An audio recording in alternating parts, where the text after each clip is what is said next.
Tout le monde, j'espère que vous allez bien, que votre début de semaine se passe bien. La base virale. Donc, oui, ma base virale s'est mise à jour, ok, bon. Alors, on va faire la vidéo résumée de Hell in a Cell 2013 qui s'est déroulée, pardon, je commence très bien, bon, qui s'est déroulée cette nuit, la nuit dernière. Donc, je fais cette vidéo que maintenant parce qu'en fait, j'ai enregistré sur AB1 et j'ai commencé à la regarder vers 16h30, quoi. Pardon. Donc, en fait, j'ai fini de la regarder, il était genre 19h30. Et après, j'ai bouffé, donc voilà, je viens de finir de bouffer et je fais la résumé, quoi. Ouais, bon. Je peux pas raconter ma life pendant une demi-heure. Alors, on commence avec le kick-off que, vu que j'ai regardé sur AB, en fait, j'ai pas vu. Donc, le kick-off, c'était Damien Sandow contre Kofi Kingston. Damien Sandow a battu Kofi Kingston. Donc, je sais pas si le match était bien ou s'il était pas bien. Je sais juste que Kofi Kingston a gagné. Alors, ensuite, le match d'ouverture, qui pour moi était quand même assez étonnant, c'est les ceintures par équipe qui ont été mises en jeu. Donc c'est The Shield contre la Family Rhodes contre les Usos, Tag Team Championship.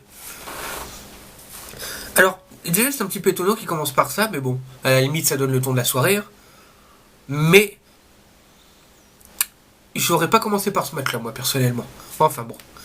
Alors le match franchement était très sympa, malgré la stipulation qui pour moi est un peu bizarre. Triple threat tag team. Moi je trouve ça un peu bizarre parce que au niveau des changements en fait c'est un peu bizarre. Genre les gars du Shield pouvaient faire les changements avec les Usos et les Rhodes avec les Usos. C'est un peu... Je trouve ça un peu chelou comme système, c'est pas ce qu'il y a de mieux. Moi personnellement j'aurais préféré dans ces cas-là que ce soit un tornado où tout le monde est dans le ring quoi. Ouais. Donc, ouais j'ai pris mes notes donc j'avoue que je lis un peu. Alors match franchement très bien quand même. Les trois teams ont fait vraiment une très très bonne prestation. Rhodes la famille Rhodes est franchement en très très grande forme. Goldust est plus en forme que jamais, j'ai l'impression. Franchement, il nous fait des choses vraiment très bien. The Shield, rien à redire. Hein. Comme d'hab, c'est The Shield, ils sont très très bons. Et les Usos nous ont fait de très très bonnes choses aussi. J'ai été peut-être pas surpris parce que les Usos sont quand même une bonne équipe. Mais ils nous ont fait de très très bonnes choses. De très bonnes choses, ouais. Donc alors, le match se déroule bien, franchement très très fluide, très agréable à regarder, il y a pas une seconde où on s'ennuie. Alors à la fin du match, il y a Cody Rhodes qui veut mettre son Beautiful Disaster à Seth Rollins, mais celui-ci contre. Et en fait, au moment où il contre, il y a Goldust qui est derrière, qui lui met sa grande tarte dans la gueule. Donc Seth Rollins, il est un petit peu KO. Et Cody Rhodes en profite, il enchaîne directement avec son crossroad. Et en fait, il gagne là-dessus, quoi. Donc, ouais. Victoire méritée. Très bon match. Même si la victoire était on va dire, un petit peu prévisible. Parce que on pensait bien qu'ils allaient conserver leur titre. Mais ouais, très très bon match. Alors ensuite, il y a un segment, c'est pas vraiment un match. Même s'il y a eu de la baston dedans, je vous ferai. C'est le segment entre The Miz et Bray Wyatt. Alors en fait, le Miz, il arrive sur le ring. Il fait un speech comme quoi... Bray Wyatt, il l'emmerde depuis quelques semaines. Il l'a même attaqué il y a pas longtemps. Donc en gros, il dit les médecins m'ont pas donné l'autorisation de combattre pour un match de catch, mais moi, il y a pas de souci, je veux une baston. Vas-y, amène-toi, je vais te défoncer. Alors ensuite, il y a les lumières qui s'éteignent. Petite promo de la Wyatt Family. Enfin, de la Wyatt Family de Bray Wyatt, qui lui fait un speech aussi, comme quoi, voilà, c'est un menteur. De toute façon, en gros, je sais plus trop qu'est-ce qu'il lui raconte. Bon, le connerie habituel, quoi, on va dire. En fait, je n'ai pas gardé en mémoire le speech. J'ai plus gardé en mémoire ce qui s'est passé après, j'avoue. Donc bon, Bray Wyatt, tu fais un speech. Les lumières, elles se rallument. Et il y a Luke Harper et Rico Rowan qui, en fait, attaquent le Miz. Ils commencent à le démonter, lui péter la gueule. Et tout d'un coup, tada, surprise. Le retour de Kane. Moi, j'étais super content quand il est revenu. Je fais, ah, ça c'est bien, Kane. Et il est arrivé. Il s'est occupé de la Wyatt Family. Il les a défoncés un petit peu. Puis il les a surtout... En fait, il les a dégagés du ring, quoi. Et après, surprise, il a mis un chokeslam au Miz. Donc, qu'est-ce que Kane va faire maintenant? pense il nous a mis un grand point d'interrogation sur le coin de la gueule. Moi perso je m'en fiche. J'adore Kane, donc je suis très très content qu'il soit revenu. Voilà. Pardon. Voilà. Donc alors. Ensuite, un autre truc qui n'était pas prévu. Le match de Fandango et Summer Rae contre Great Khali et Natalya. Un match mixte. C'était un match totalement exhibition pour moi. Parce que Summer Rae et Fandango, c'est de la pure exhibition. Qu'on aime ou qu'on n'aime pas. Moi personnellement, ça me convainc pas. Pas du tout. Ça me saoule même. Donc bon, c'était de la pure exhibition. D'un autre côté, on a le Great Khali et Natalya. Je dirais, dans ce match, heureusement qu'il y avait Natalya, quoi. Parce que Great Khali n'est pas non plus convaincant à mes yeux, quoi. Après, chacun ses goûts, hein, encore une fois. Si vous n'êtes pas d'accord avec ce que je dis, il n'y a aucun souci. Vous pouvez laisser un commentaire ou me laisser votre avis, il n'y a pas de souci. Alors, c'était quand même un petit match, on va dire, un petit match assez sympathique à voir. Surtout grâce à Natalya qui a fait quand même de petites choses sympathiques. Fandango, Great Khali, hein. Bon, voilà. Et à la fin, j'irai match sympathique, mais sans grand intérêt, quoi. Je veux dire, ceux qui n'ont pas vu ce match, franchement, vous n'avez pas loupé forcément grand-chose. Alors, à la fin du match, Summer Rae, elle arrive à gagner en portant en fait un petit paquet sur Natalya. Et elle gagne comme ça. C'est une victoire surprise, on va dire.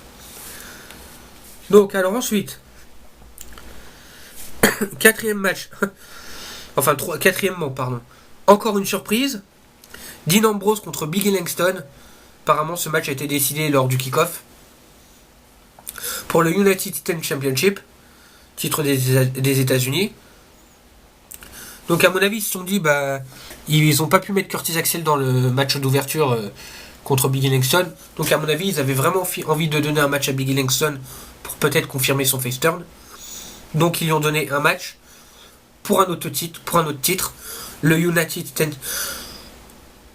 Je reprends, pardon. Le titre des États-Unis, parce que si je cafouille encore, c'est pas la peine. Franchement, je suis content de ce match. Parce qu'il était vraiment très sympa et il avait surtout un bon rythme, je trouve. Biggie Langston nous a fait quand même de bonnes choses. Dean Ambrose, moi, il a plus vraiment rien à prouver. Tout le monde sait que c'est un bon catcheur. Donc, au bout d'un moment, il y a Biggie Langston qui porte un spear à travers les cordes. C'est-à-dire que Dean Ambrose, il est debout sur le tablier du ring, en fait. Et Biggie Langston, il lui porte un spear vers l'extérieur. En fait, ça fait comme un plongeon. Les deux, à la fin, ils se retrouvent en dehors du ring KO.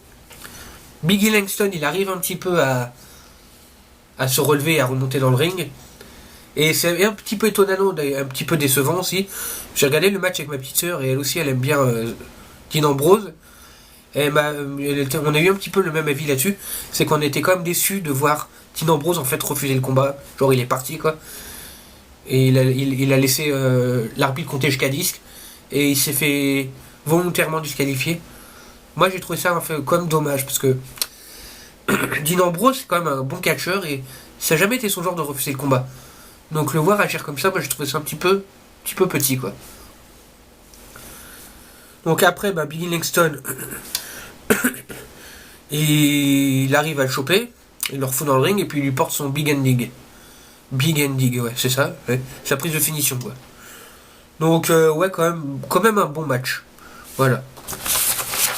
Donc ensuite, on a pour moi un des main events de la soirée. C'est le match CM Punk contre Ryback et Paul Heyman en Hell in a Cell. Donc le premier Hell in a Cell de la soirée.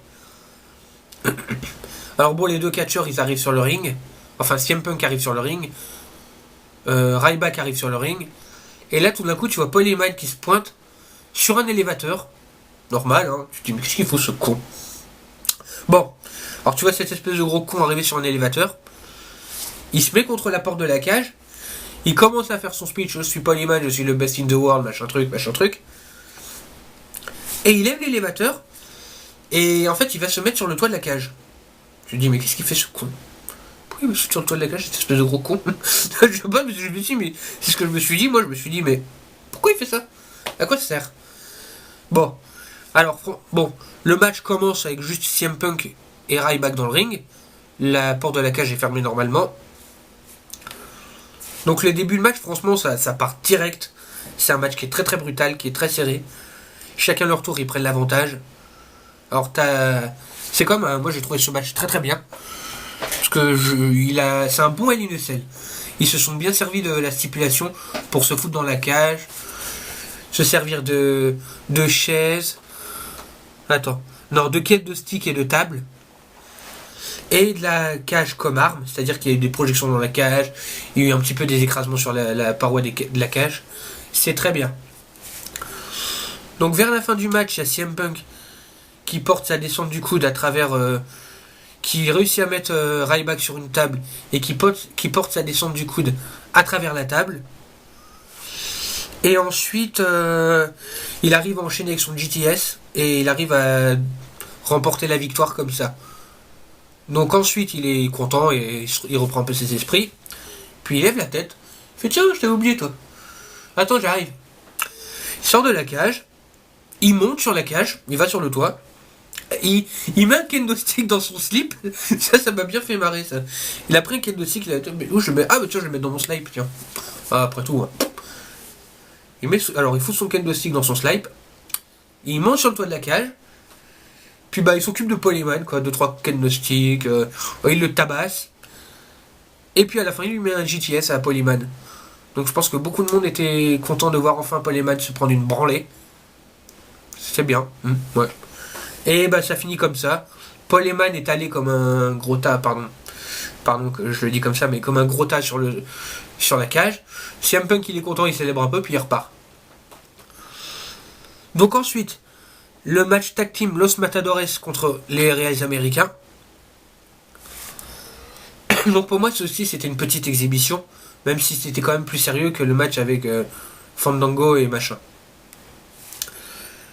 Donc on a quand même, je souligne un petit peu quand même, on a deux équipes avec un style totalement différent au niveau du poids et de la technique.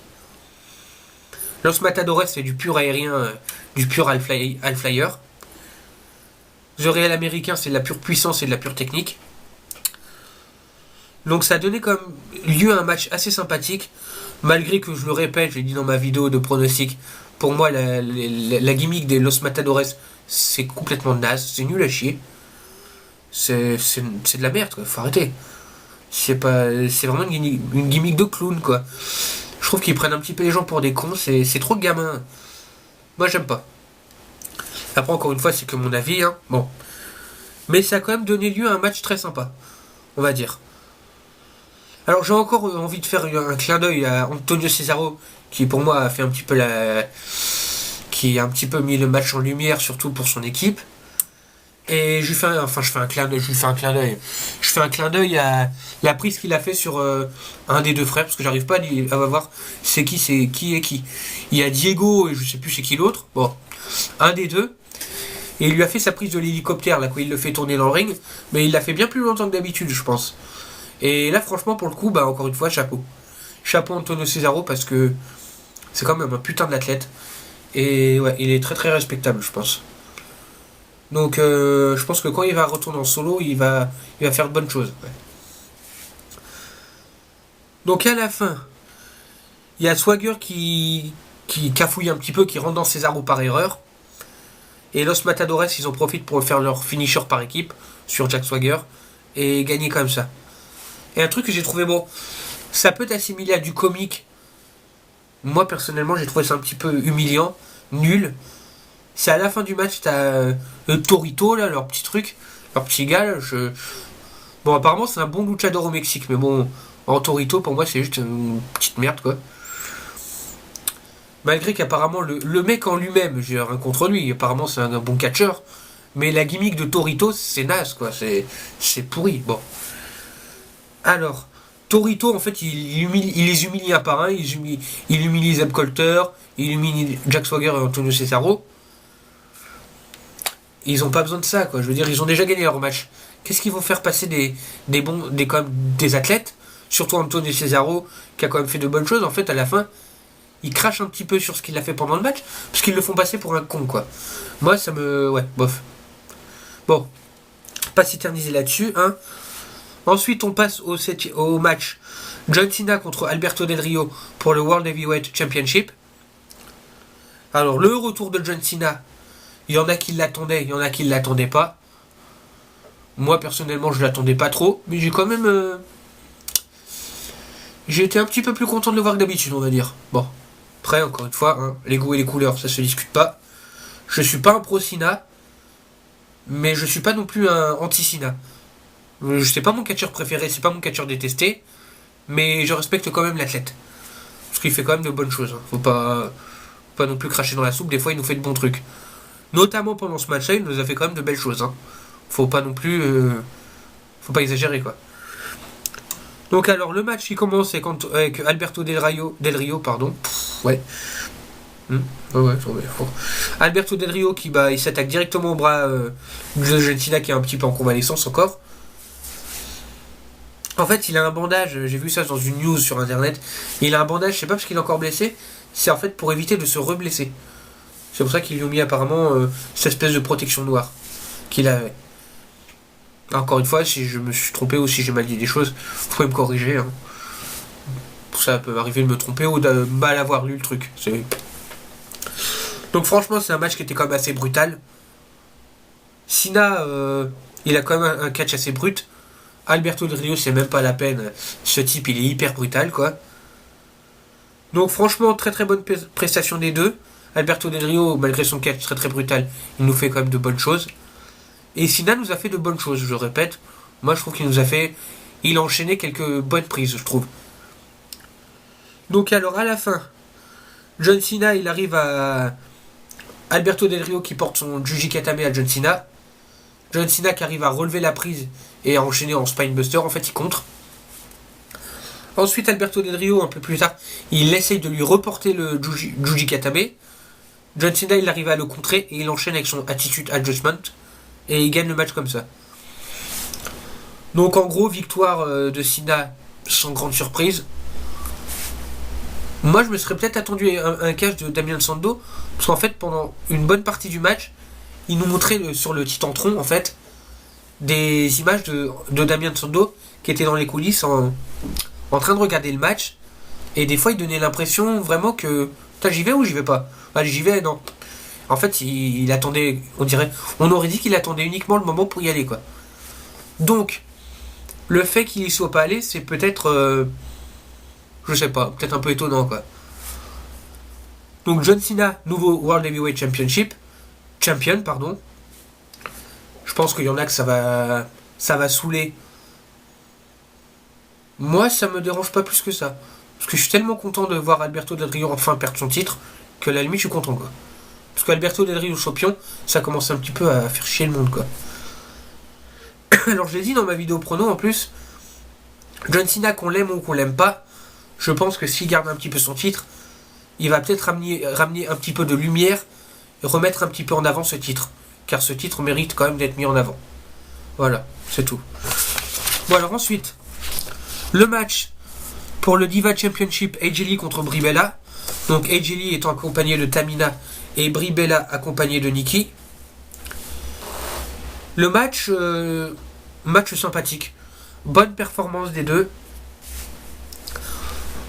En général, je suis pas trop chaud. J'ai jamais caché que les sœurs Bella, j'ai jamais été vraiment pour. Mais là, je trouve que Brie Bella fait une meilleure performance que d'habitude. Ou alors c'est peut-être que d'habitude je regarde pas. Je suis peut-être moins objectif d'habitude, mais là je trouve que Brie Bella nous a fait quand même de belles choses.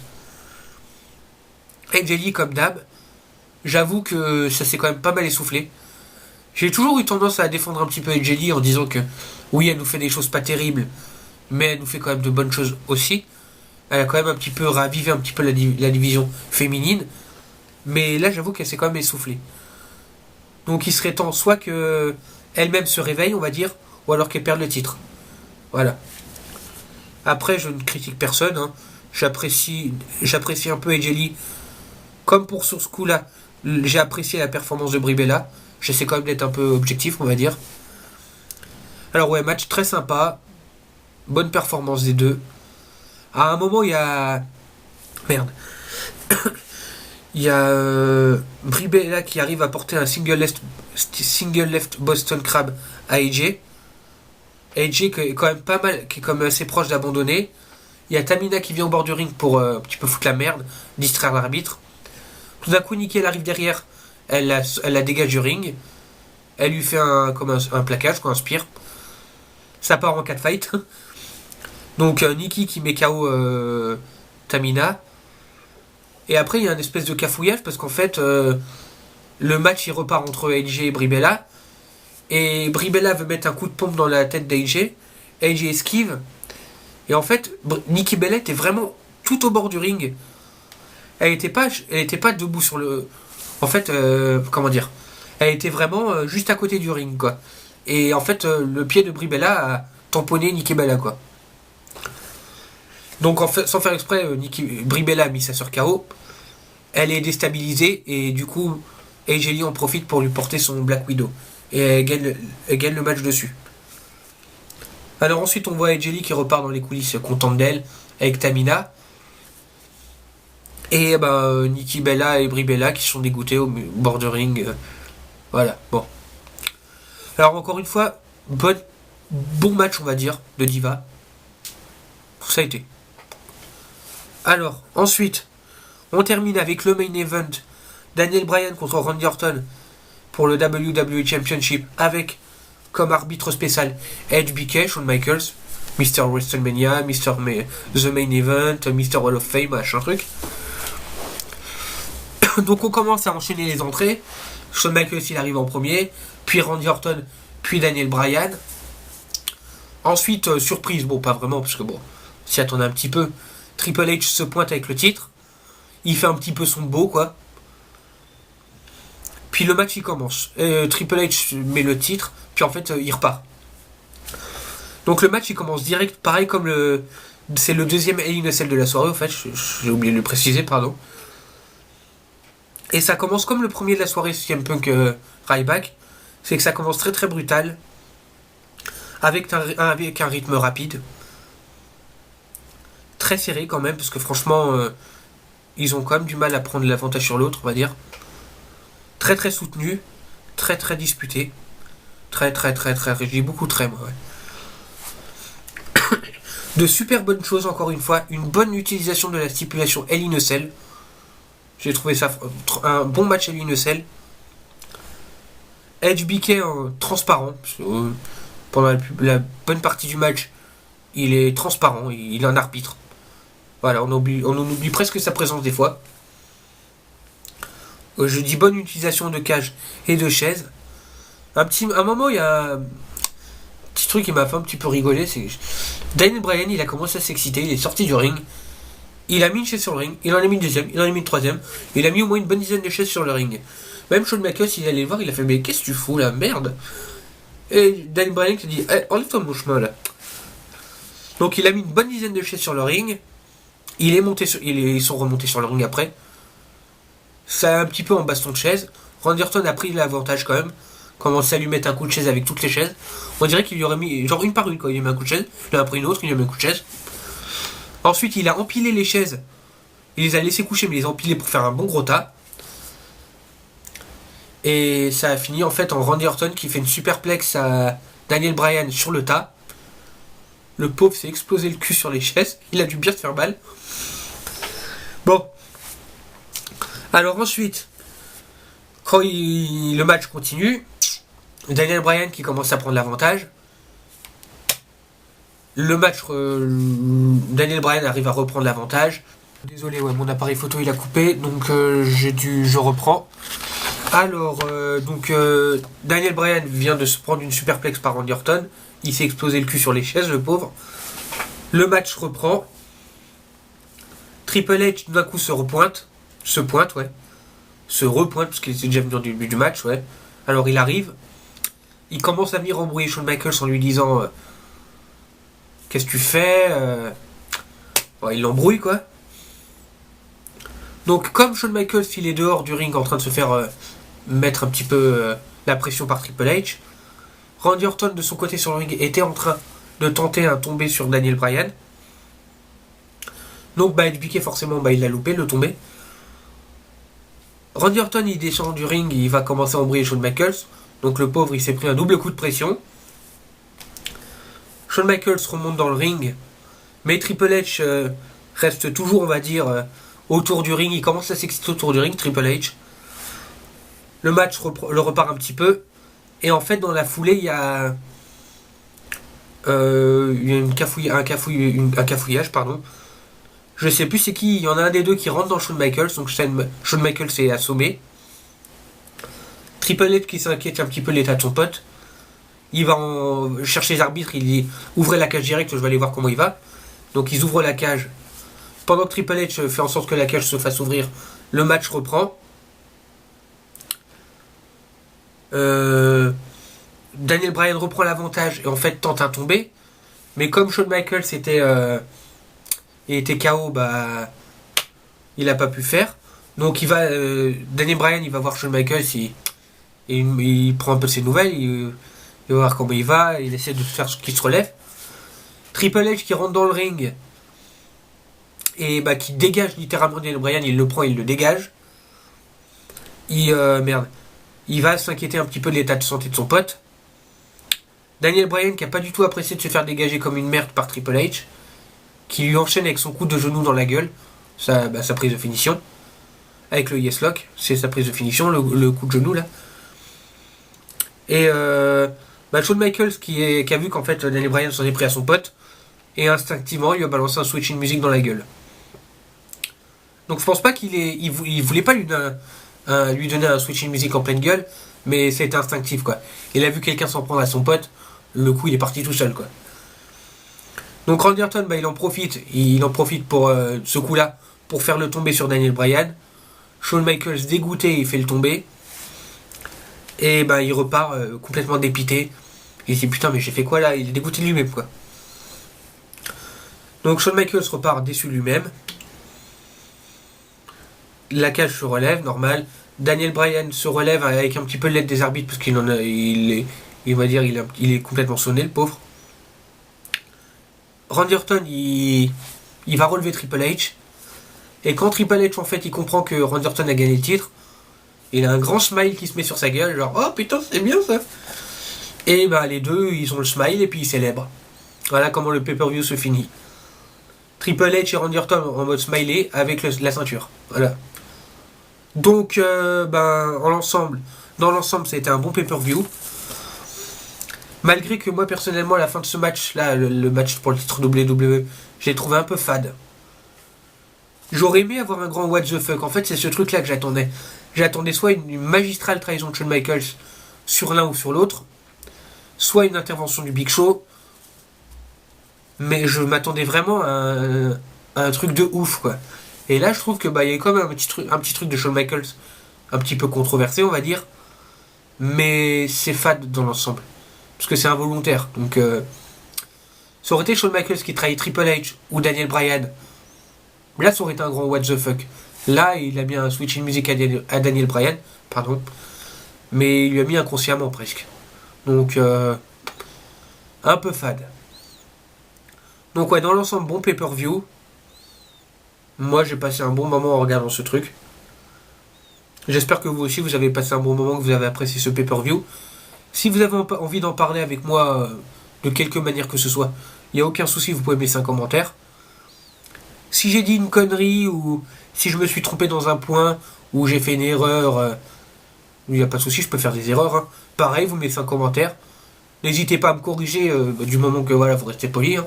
Il n'y a aucun souci. Donc je vais finir ma vidéo comme d'hab. Pardon. Avec mes quelques dédicaces. Donc je vais dédicacer une petite dédicace à des potes de Facebook et des potes de YouTube. Donc dédicace à Darren Guillerminet, hein, Busted Open WWE fan, Daniel Pires Lobo, Parodix comme d'hab, hein. Alexien ZK, qui est d'autre, France Misanine Ouellette, pareil, big up, Julien Rich, Jordan Kemmer, Clémence Despoili. Si je cafouille dans l'un de vos noms par la prononciation, c'est en aucun cas pour vous manquer de respect. C'est juste que vos noms, j'ai juste vu à l'écrit, donc comme vous me les avez jamais dit à l'oral, je peux pas forcément savoir la prononciation exacte. Donc si je cafouille, c'est pas contre vous, hein, au contraire. Donc encore dédicace à vous, un gros big up. Hein. J'espère que cette vidéo vous a plu. Si elle vous a plu, bah, n'hésitez surtout pas à vous abonner à ma chaîne. Hein. J'ai aussi ma page Facebook où je propose des vidéos, où je mets mes vidéos et je propose des photos, pardon, des photos et images de catch, de divertissement et autres. Donc vous pouvez également y aller. Je laisserai de toute façon tout ça en description. Bah encore une fois, j'espère que votre semaine se passe bien. Hein. Bah je vais vous laisser là-dessus parce que là je commence un petit peu à raconter ma life quoi. Bah sur ce, bah bonne fin de soirée, bonne semaine encore. Et bah un big up à vous tous là qui avez regardé cette vidéo. Et bah à plus. Hein. Ciao.